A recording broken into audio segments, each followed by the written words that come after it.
Hi everyone, welcome to the iSpring Solutions webinar series, where every week we talk about e-learning trends, share iSpring tips and tricks, and cover clients' cases. My name is Nadia, I'm a community manager at iSpring, and I will be the moderator for today's session. And today's webinar is dedicated to how you can create effective online courses using Gagne 9 events of instruction.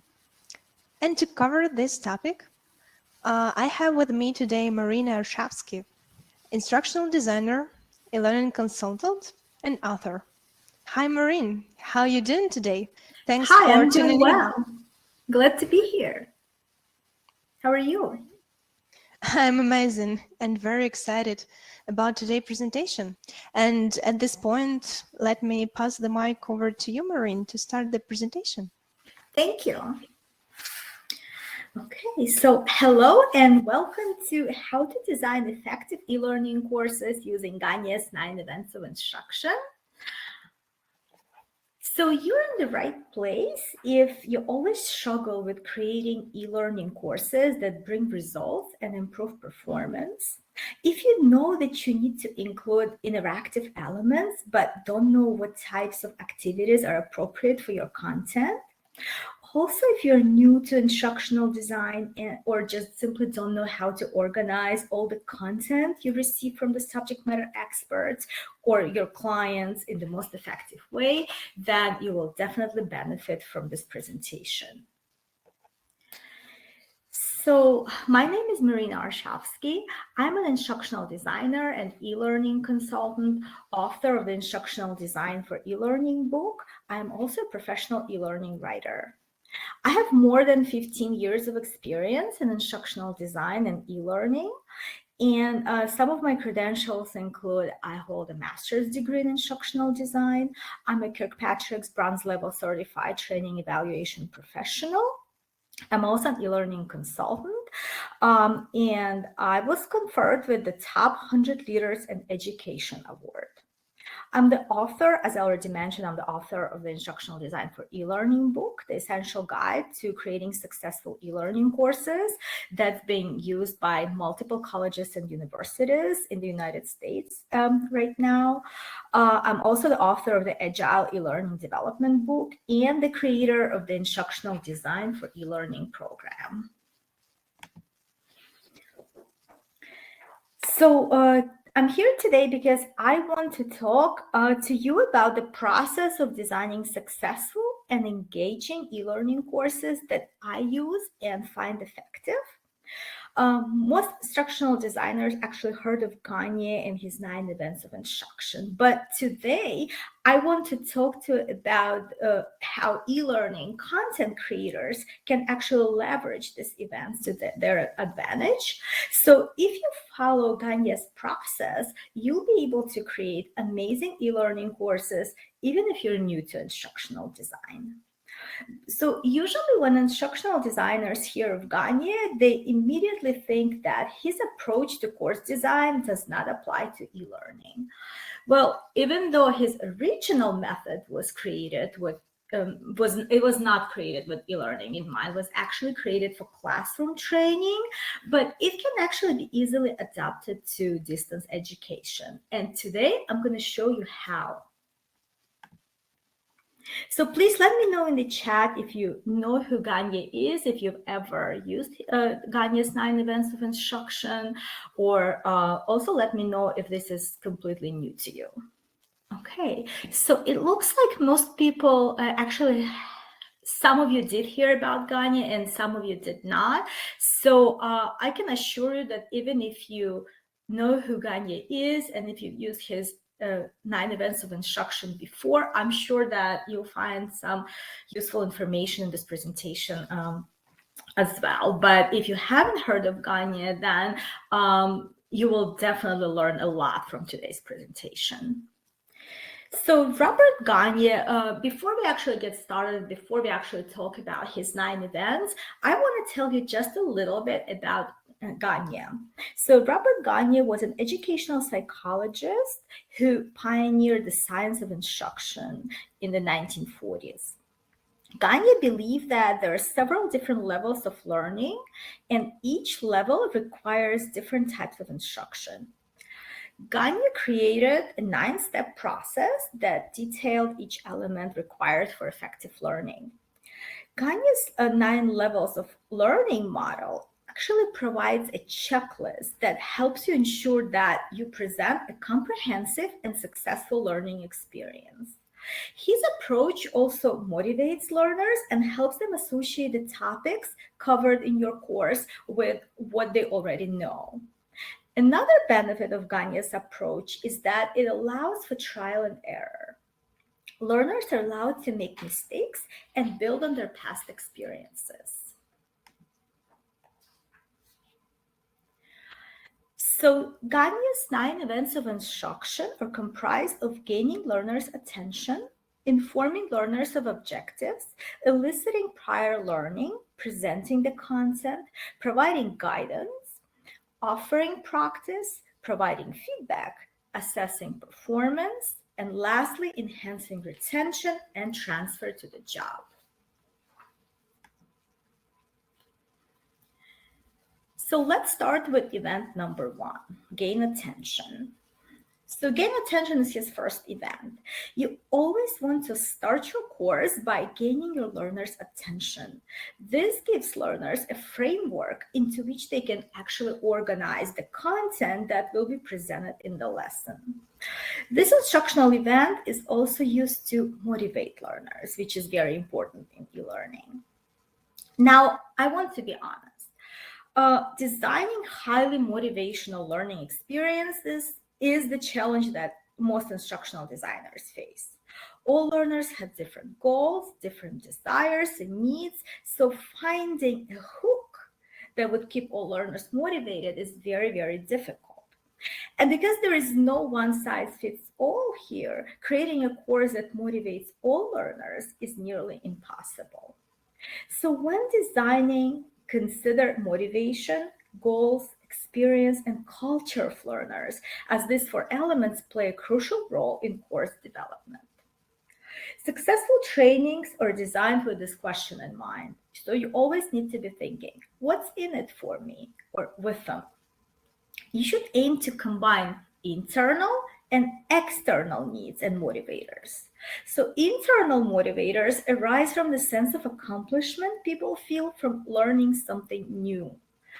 Alternatively, external motivators are associated with tangible outcomes such as money or awards. So again, it's something I really want to know about versus I will get more pay raise for this, or I will get more money for this. Creating training courses that satisfy both internal and external needs usually get the best results and receive good evaluations. Most adults are eager to learn, but they need to achieve a goal. So adult learners want to be able to immediately apply their new knowledge and skills to real-life situations. So to elicit learners' interest and curiosity, consider adding visuals and asking thought-provoking questions that will help learners realize that they have a problem that needs to be solved, and your course is actually here to help them solve that problem. Distance learners have more opportunities to get easily distracted, more so than classroom learners. So that's why it's important to make sure that the learner is all fired up to start learning the new activity, that they're all motivated and interested. So to do that, you must stimulate their attention with compelling lead-in introductions. So for example, you can use trending catchwords or attention-grabbing bylines or quotes that learners can easily relate to. Preferably, it's something that actually relates to what they do or their job or their interests. You want to use thought-provoking phrases or sentences that force learners to pay attention. And of course, stories. Storytelling always helps to get learners' attention. So if you can create a compelling story to introduce your topic, you're halfway there. And as instructional designers, we we don't always have these compelling stories, or we're not familiar enough with the topic. So that's why we need to work with subject matter experts and find out if they can share examples and stories that we can use in our courses.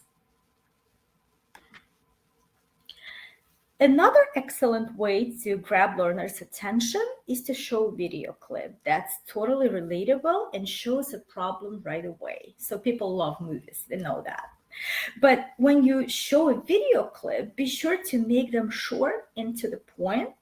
So think about commercials. Commercials only have a couple of seconds to get people's attention.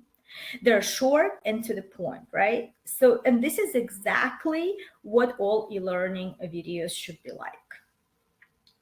Before you sit down to write your story or video script, find out who your audience is. You want to make sure that your characters talk just like the people they're trying to portray. So, for example, we know that baby boomers use different vocabulary than millennials do. Lawyers, medical professionals, and other professionals, they all talk differently, right? So if you know your target audience, but don't know how to grab their attention, just talk to them, hang out with their character for a little bit, and try to get into that character yourself so that you can get a better feel.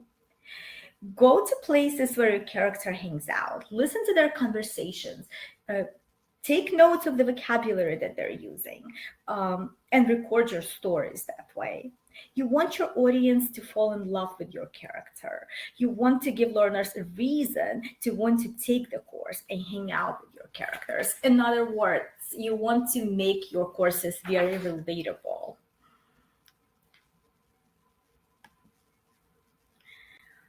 So you can also leverage social learning here, which is becoming very popular, and it's a whole different discussion. But for example, some examples that you can do to leverage social learning can be to create the get to know you activity and have learners participate in a private Facebook group, or you can set up a discussion board for them.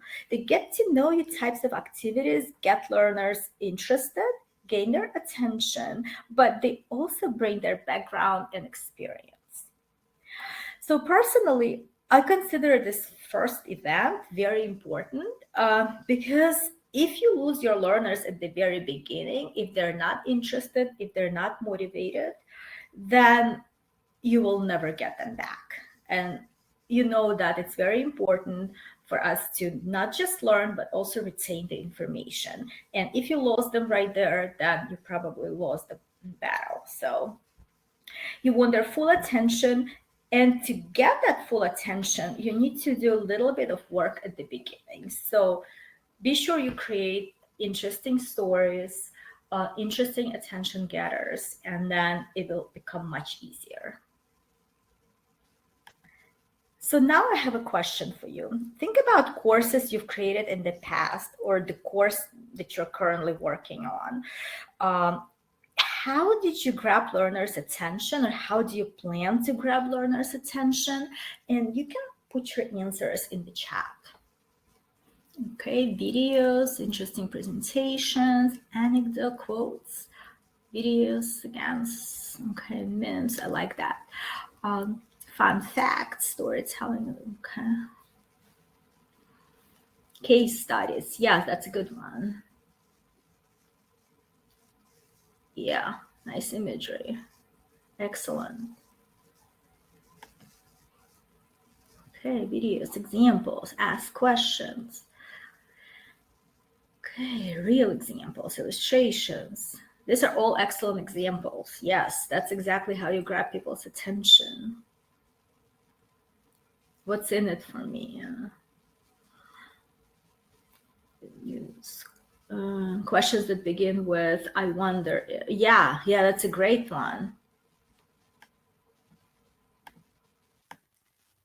For them to speak. Yeah, if it's an asynchronous course, you cannot always do that. You have to be more creative, to use more creative ways to make the course engaging, because they can't really speak. If it's synchronous, then yeah, you can create some interactivity that allows them to talk, but in asynchronous, that's a little harder. Ask the learner to think about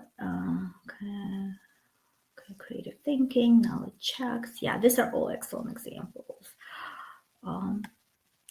Real examples. Yep. Thank you. Okay, great.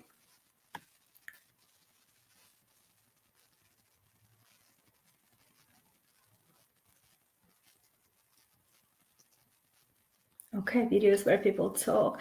So for quizzes, I'm seeing a question there. I will answer questions at the very end, but usually for quizzes, I personally use iSpring, creates really nice quizzes. I also use LMSs to create quizzes. So I use I work with different vendors, and I create quizzes using their tools. So I do not personally use any of the tools that you mentioned here. So iSpring really has a nice feature to create quizzes, so I highly recommend it, as well as other tools, obviously. So on to event number 2. The second event of instruction is known as informing your learners of objectives. During this phase, you should describe what learners should be able to do at the end of the course and what tools they may be using to achieve learning objectives. Objectives should create expectancy and describe the structure of the lecture. So here are some ways to notify learners about the expected outcomes and objectives of the course even before the course.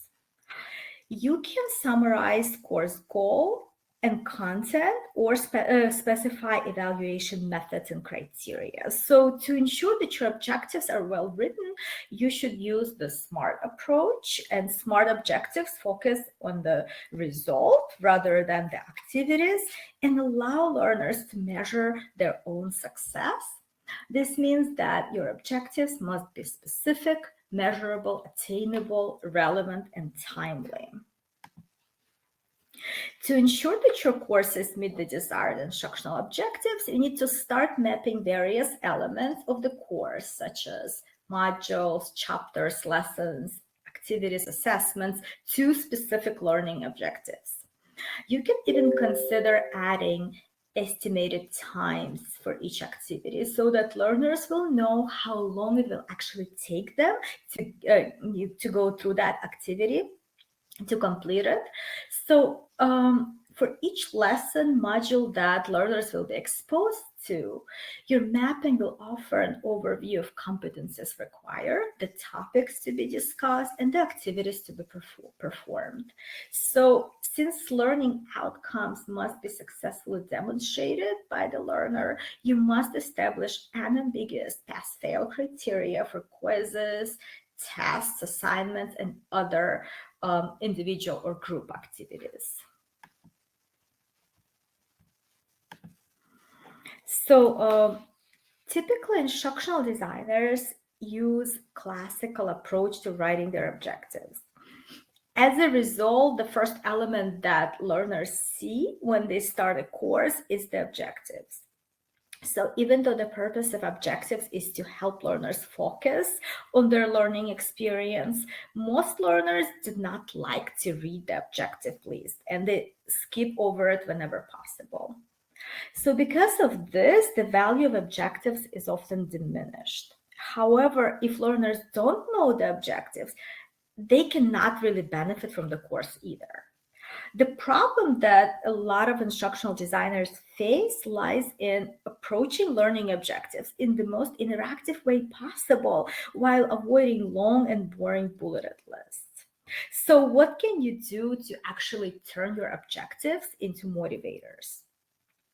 First, before actually writing your objectives, you need to identify a business goal for the course. Then think about the actions necessary to reach that goal. Once a list of objectives is actually compiled, then you can begin your objective makeover. So not only should objectives be measurable and observable, but to me, when I create my objectives, I ensure that they're also motivational and relevant. And remember, you design courses for adults, and adults are very busy people. So you want to ensure that the objectives are very relevant to them and their needs. So, for example, even though the objective with the action verb define is measurable, it's most likely useless in most cases because people don't really need to be able to define something to solve a problem or to master a skill. So while it's still a good idea to include definitions in your training courses, I personally wouldn't turn them into objectives because in my opinion, it's a little impractical for adult learners. Now, incorporating scenarios will add meaning to your learning objectives. You want your scenario to be as realistic as possible, but at the same time, it should illustrate the problems that people face on the job. And most importantly, the problems that your training will actually solve for them. In addition to creating a realistic setting, your scenario should include three core components: introduction, conflict, and resolution. You want learners to truly believe that the problems illustrated in the scenario may happen to them. That's very important. So if they don't master the skills that you're teaching, then they may be in that exact same situation as the character in your scenario. And then you would want to build your objectives based on the problems you presented in your scenario. So that scenario can be your attention getter. And then based on that, you will be creating learning objectives for your course. And scenarios can be easily built using your authoring tool, and you can do this in iSpring as well. Okay. You can also turn your objectives into questions.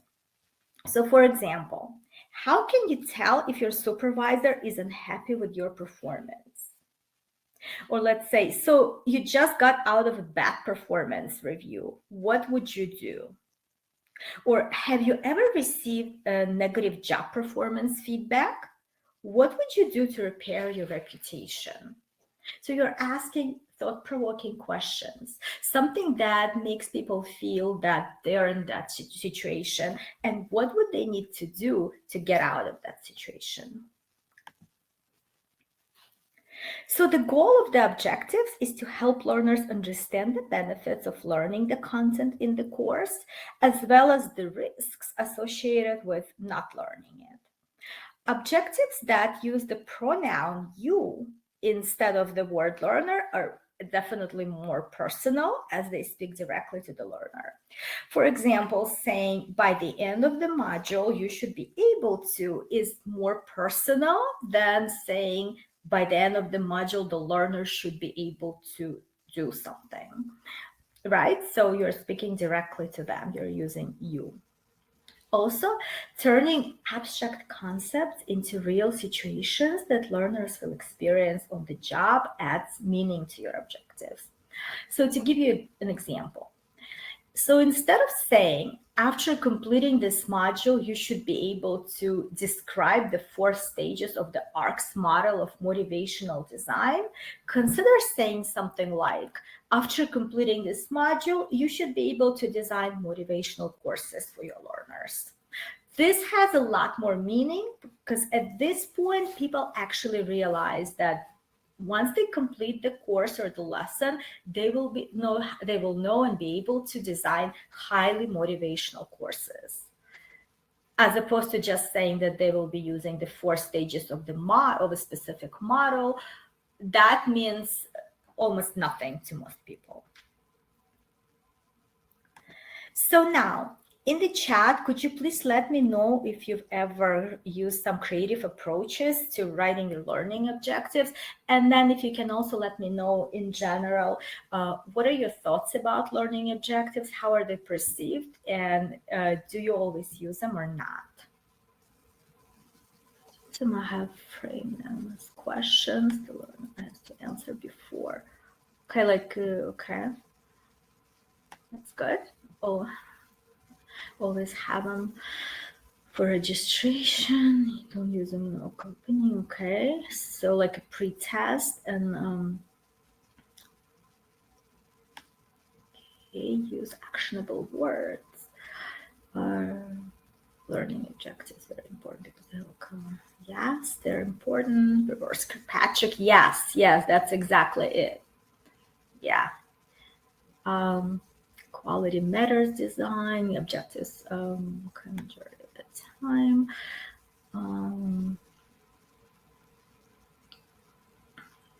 At the end of this module format, yeah. Use scenarios, but try to include little mechanics. Okay, that's good. Always try to frame them. Okay, Bloom's taxonomy, yeah.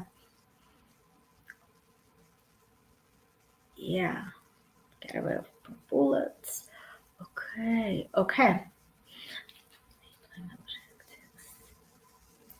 Yes, enabling objectives.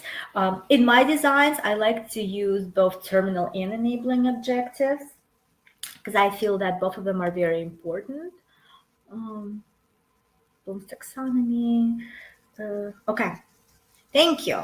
Let's keep going. Okay, so according to Gagne, the third event is all about stimulating recall of prior learning. So here the instructional designer should relate the new lesson to situations that the learners are familiar with. For example, the previous lesson. You can relate new information to past knowledge or experiences by linking content that will be explored in your course to previously learned or experienced knowledge or situation. You can also elicit samples of related content learners may already have learned and help learners relate those topics to what is to come in your course. Your training activities should reflect the actual work the learners perform and provide exercises that allow learners to apply their prior knowledge and experience to the theoretical aspects of the training. So in the e-learning environment, you can consider creating a matching or fill in the blank type of activity. Again, you can easily do that with iSpring.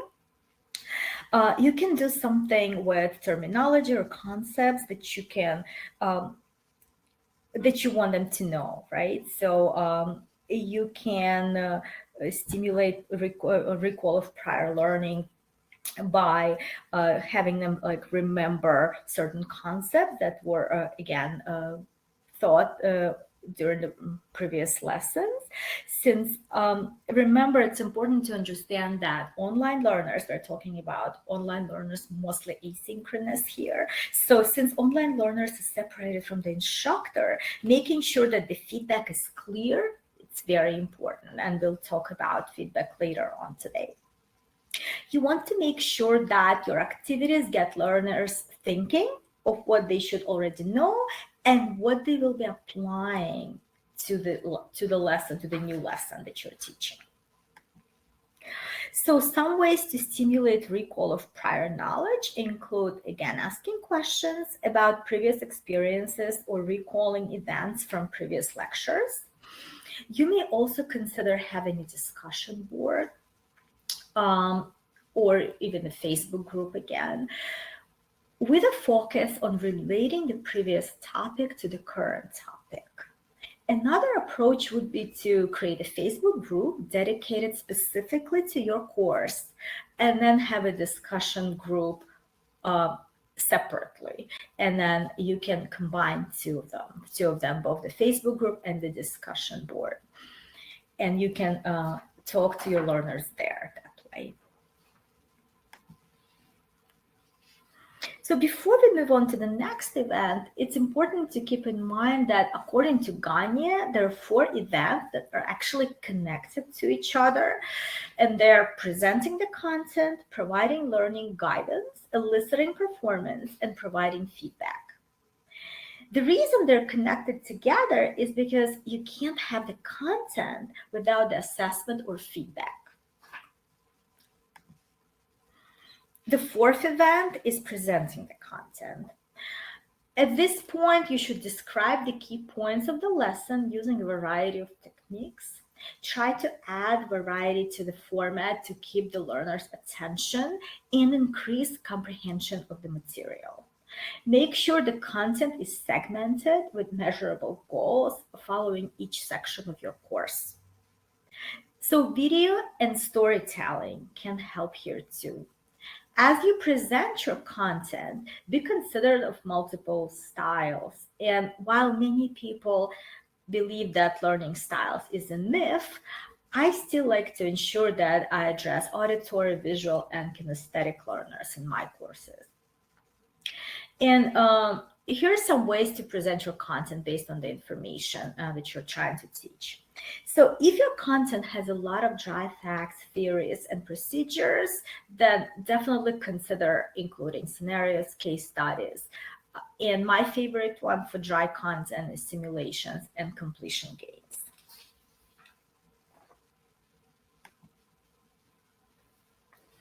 And building learning games doesn't have to be expensive or time consuming.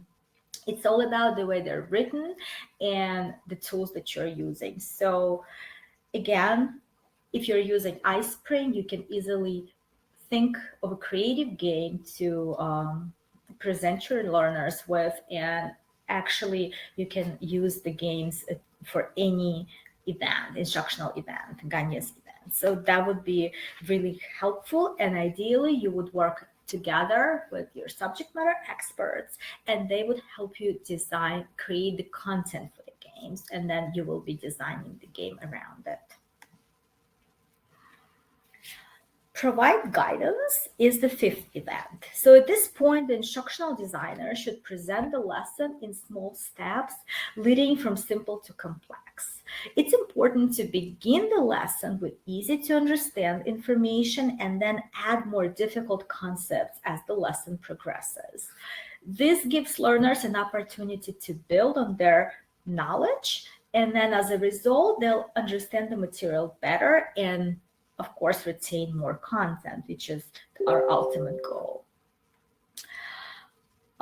Support learners with online learning aids to help them understand, reinforce, and master the content presented in the course.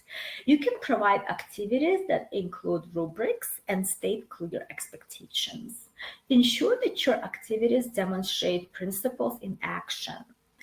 You may also consider a list of common errors and actually discuss them with the learners. Case studies and analogies can also guide your learners in the right direction. Another option is to integrate online collaboration aids such as chat groups, gaming platforms, and role-playing sessions into the course.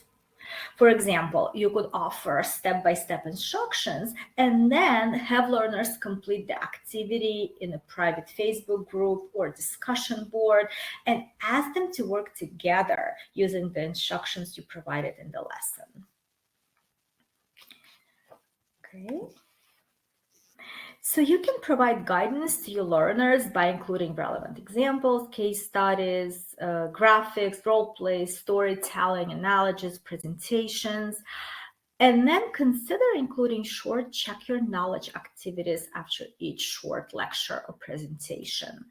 And remember, instructor is not there with the learner, and you need to somehow ensure that learners understand the material you just covered and that they're able to apply it.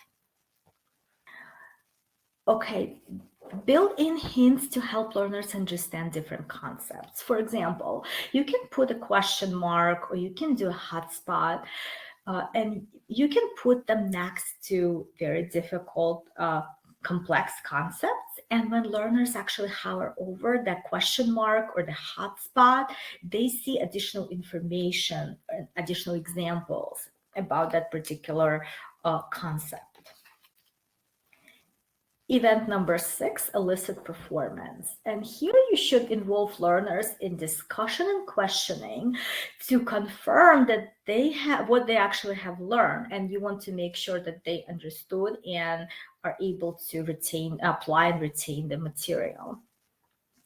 So some strategies that I recommend to help learners recall, remember, and reinforce what they already know include pop-up boxes. They could help learners retain past knowledge.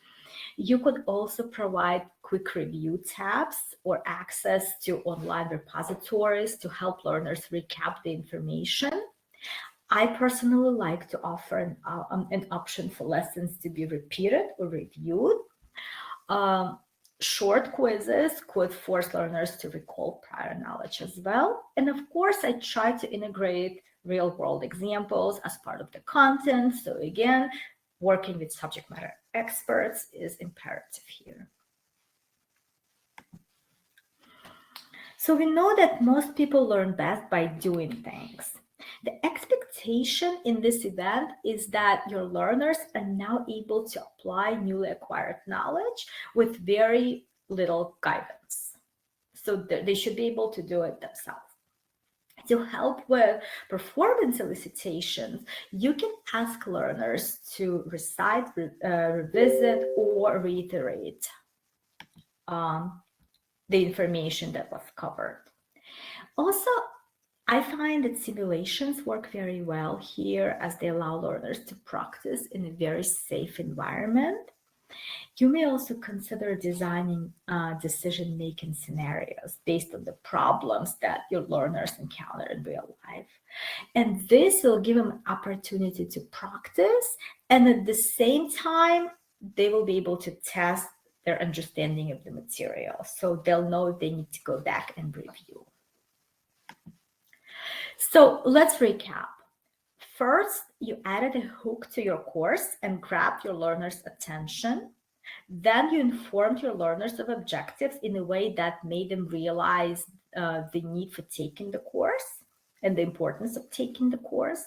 Next, you stimulated recall of prior learning or prior knowledge by asking thought-provoking questions or reminding your learners of something that they already know or can relate to. And then you introduced the new content, provided learning guidance, and elicited performance through written assignments, discussions, role plays, simulations, or interactive questions. And now you're ready for the seventh event, which is providing feedback, which is a very important event. If you don't know what went wrong, then how can you fix it, right? So as learners respond to questions, it's very important to provide them with reinforcement and remediation.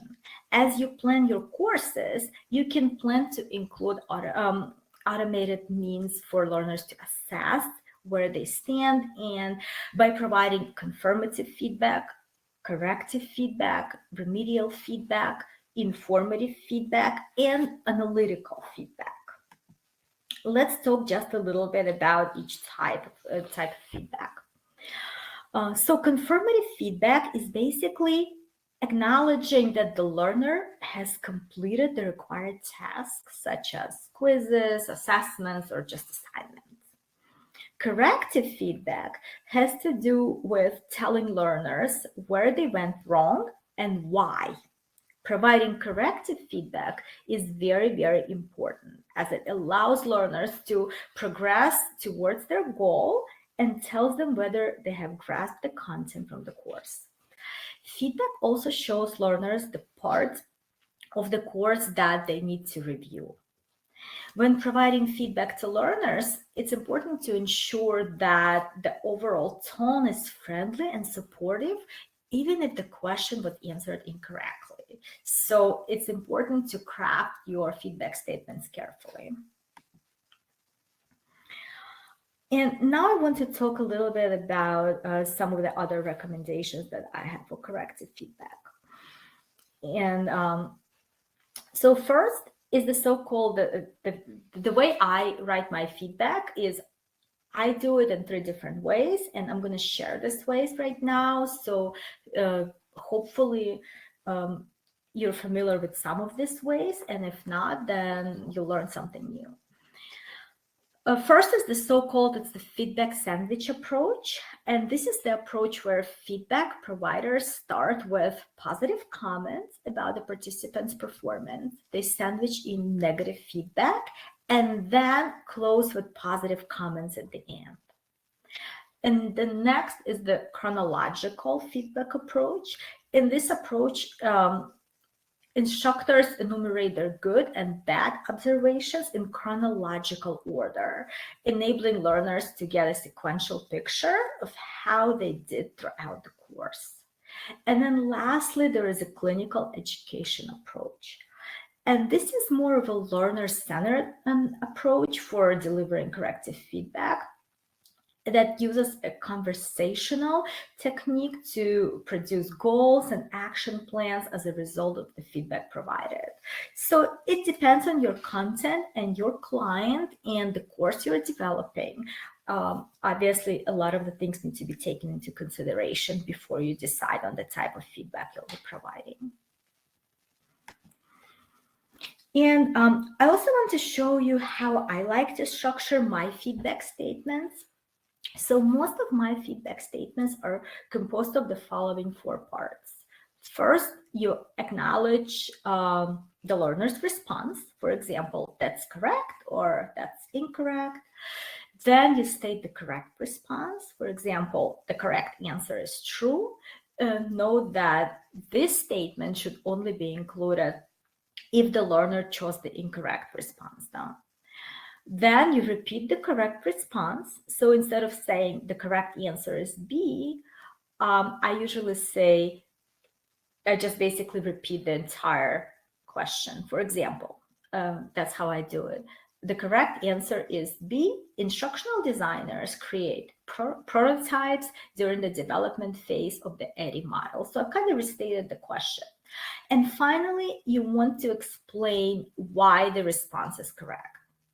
And remember, regardless of the way you choose to provide your feedback, you should not wait until the end of the course. Feedback must be regular to be effective. So in addition to confirmative and corrective feedback, there is remedial, informative, and analytical feedback. Remedial feedback is when you are offering advice and encouragement on how to remediate deficiencies. Informative feedback has to do with sharing useful information about performance improvement. And analytical feedback is delivering rule-based and fact figures-based feedback on individual performance. So again, sometimes you may want to decide to use these types of feedback, depending on your content and the course you're developing. Okay, event number 8, which is assessing performance. So to determine whether the learners have mastered the objectives, you should include quizzes and other assignments in your lessons. You should try to add milestone tests and assessments at every level.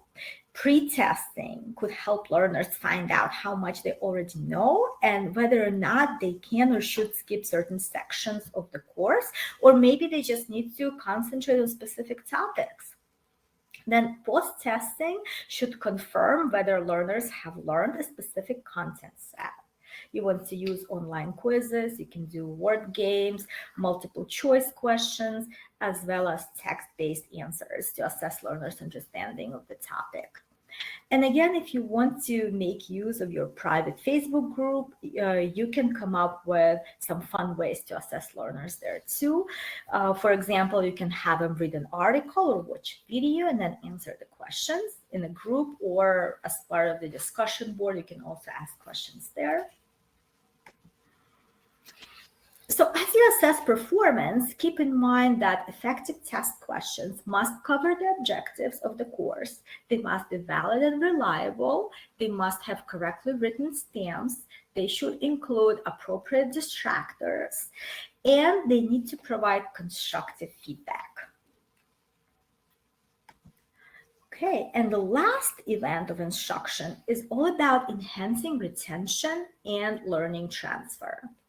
At this point, instructional designers should provide the opportunity for learners to apply the outcome of their training to a real-world situation.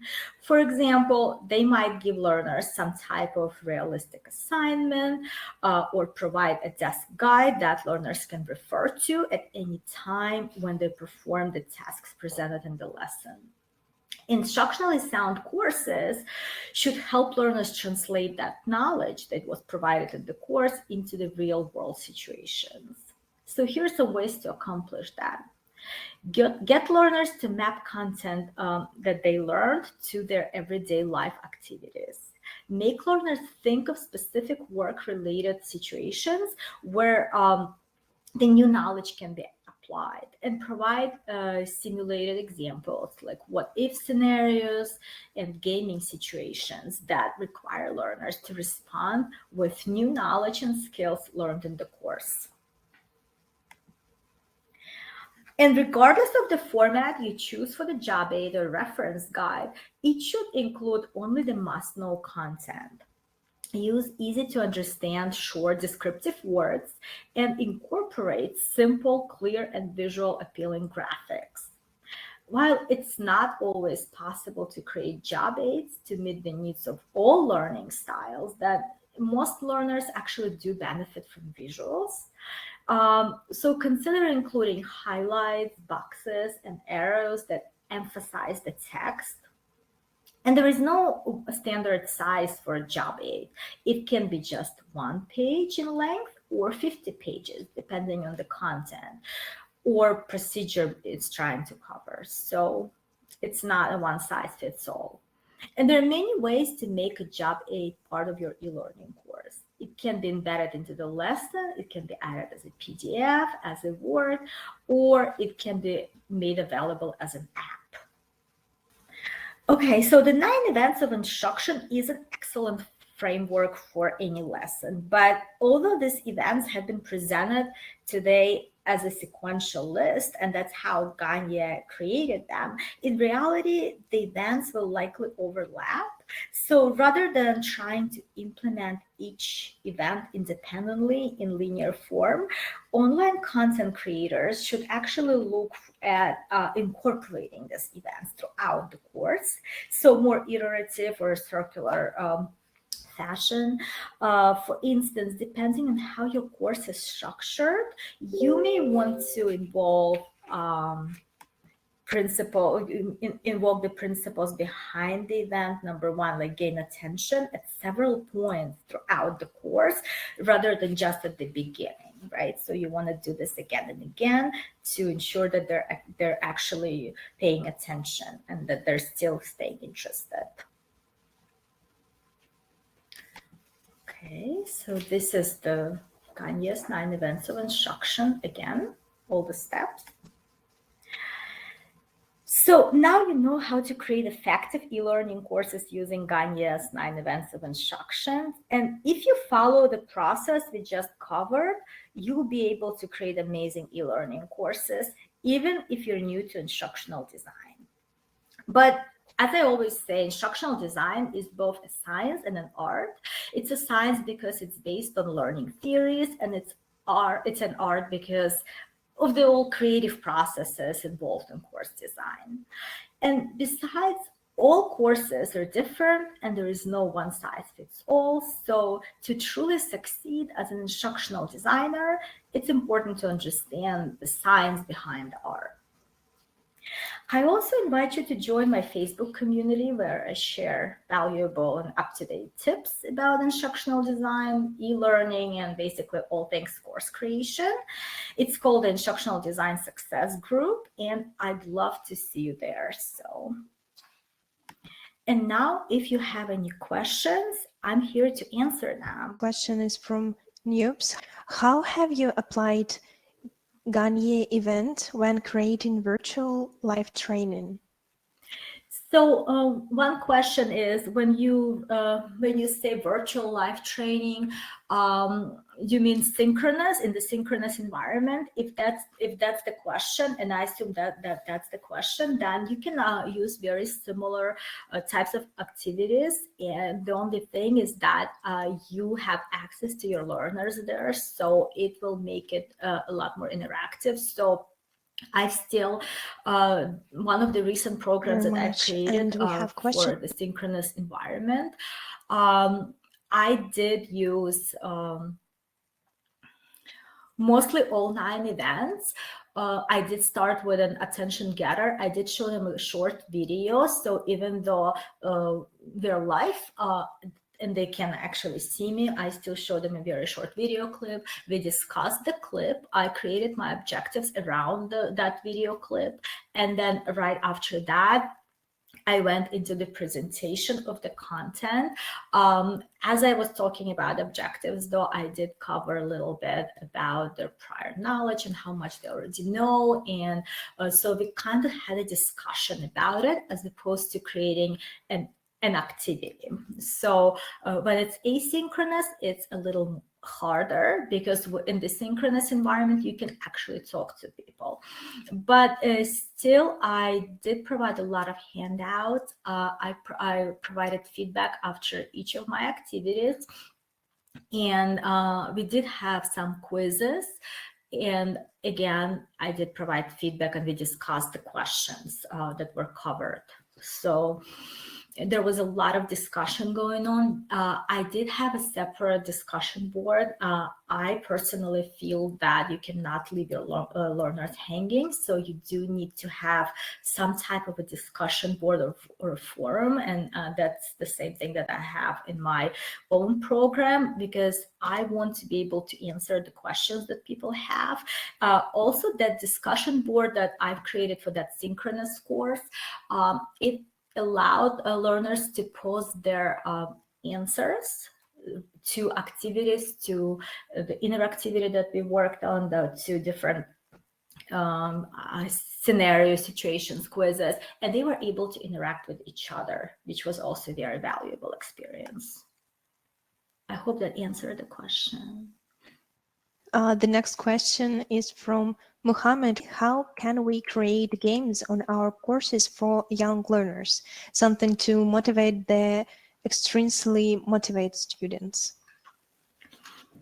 So obviously young learners, they're more of a social learners though. So for them, I highly recommend focusing on bite-sized learning, which is micro-learning. We want to ensure that the games that you create for them, they're not longer than maybe 5-10 minutes. You want them to be able to take this, to do this game, to play them on the go. So they can be very similar to other games, but again, the shortened version, you can use the same approach as you would use for designing any other games. For example, I like to turn my multiple choice questions into scenarios, and that walks the learners through a situation. But for younger learners, I usually break my scenarios and situations where basically there is one objective per game, sort of, or per lesson. So I'm trying to really cover minimum information in one take. So I hope that was the question. Again, for younger learners, you don't want to focus too much on the lecture part. In fact, they don't like lectures, they prefer interactivity. So even when you present your interactive content, when you present your lectures, you still want to ensure that they're done in the most interactive way you possibly can. And micro-learning, that's very important for younger learners. Yes, thank you very much for covering this question too. And I think it's time for wrap up. Thank you so much for joining me today. I really hope to see you inside my Facebook group and also inside my instructional design for e-learning program. But if you have any questions that I wasn't able to answer today, or if you have anything else, any comments, anything you want to reach out for, feel free to just email me. And my email is marina@yourelearningworld.com. I'd be happy to answer any of the questions you may have. Yes, and we will sharing everything, link to the course, link to the Facebook group, and so on, a video recording after the webinar. And I also want to invite everyone to be a part of community of iSpring. So thank you very much, everyone, for coming today and spending that valuable hour with us. Thank you very much, Maureen, for this wonderful presentation. It was very helpful for everyone and very insightful. I Thank hope, you. yes, I hope that everyone enjoyed our today's session, and bye, everyone. Thank you. Bye-bye.